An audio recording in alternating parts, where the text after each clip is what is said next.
మనం మాట్లాడతలేమని మనం తప్పుతా ఉన్నారు. చూసిరా ఫిబ్రవరి 10వ తారీఖుని ఇచ్చారన్న అక్రమ చర్చలను కూలగొట్టుర్రి అని. ఒక్క చర్చలను కూలగొట్టినట్టు మీకు ఎక్కడన్నా వార్త వచ్చిందన్నా?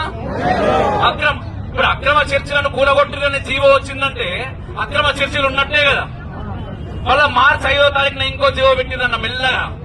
ఆ మొదటి జీవోనేమో కొంచెం పబ్లిసిటీ చేసుకున్నారు, రెండో జీవో లోపల పెట్టింది. ఏంటి అంటే మేము ఫిబ్రవరి 10వ తారీఖున ఇచ్చిన జీవోను క్యాన్సిల్ చేస్తున్నాము అని. ఈ 15 రోజులలో ఏమైంది? ఎవరికి భయమైంది? ఏ ప్రభుత్వం ఉన్నది? ఎందుకోసం అక్రమంగా చర్చిలు కట్టిన ఒక్కో చర్చ్ నెలకు 3,000 మందిని మత మార్పిడి చేస్తున్నారనే గణాంకాలు మన ముందు కనబడుతున్నా ఎందుకు ఏ ప్రభుత్వాలు ఏం చేయలేకపోతున్నాయి? జీవోలు ఇచ్చి కూడా ఎందుకు క్యాన్సిల్ చేస్తున్నాయి అన్న? ఎందుకన్నా కాదన్నా మనం